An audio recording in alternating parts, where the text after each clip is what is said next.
హే viewers, ఎప్పుడైనా వీటిని మీరు చూసారా? అసలు వీటిని తింటారని మీకు తెలుసా? తెలిసిన వాళ్ళు కామెంట్ చేయండి. అయితే వీటిని తామర తూండ్లు అంటారు. ఇవి తామర పువ్వు యొక్క వేళ్ళు అన్నమాట. ఇవి వేసవికాలంలో మాత్రమే దొరుకుతాయి. వీటిలో చాలా న్యూట్రిషన్స్ వాల్యూస్ ఉంటాయి. Protein, fibre, vitamin B3, vitamin C ఉంటాయి. అయితే దీన్ని ఎలా కుక్ చేయాలో చూపిస్తాను రండి. ఫస్ట్గా మనం ఆ తామర తూండ్లను పైన మొత్తం పీల్ చేసుకోవాలి. అంటే మనం బంగాళదుంపకి ఎలాగైతే పీల్ చేసుకుంటామో అలా పీల్ చేసుకోవాలి. చేసుకున్న వాటి అన్నిటినీ కూడా ఇలాగ రౌండ్గా చూపిస్తున్నాను కదా, అలాగా రౌండ్గా ముక్కలుగా కట్ చేసుకోవాలి. కట్ చేసుకున్న వాటిని కుక్కర్లో ఒక 2 విజిల్స్కి సాల్ట్ వేసి ఉడకబెట్టుకోవాలి.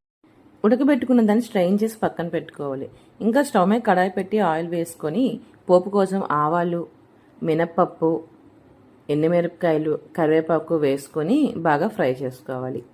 ఫ్రై చేసిన తర్వాత మనం ఉడకబెట్టి పక్కన పెట్టుకున్నాం ఈ తామర తూండ్లను కూడా వేసుకొని ఒక 5 మినిట్స్ ఫ్రై చేసుకోవాలి. ఫ్రై చేసుకొని ఒక్క 2 మినిట్స్ దాన్ని మూత పెట్టాలి. ఎందుకంటే ఆల్రెడీ బాయిల్ అయిపోయినవి కాబట్టి జస్ట్ ఒక 2 మినిట్స్ మనం మూత పెట్టుకొని తర్వాత తీసి బాగా ఫ్రై చేసేసుకోవడమే. అంతే, మన తామర తుండు ఫ్రై రెడీ అయిపోయినట్టే.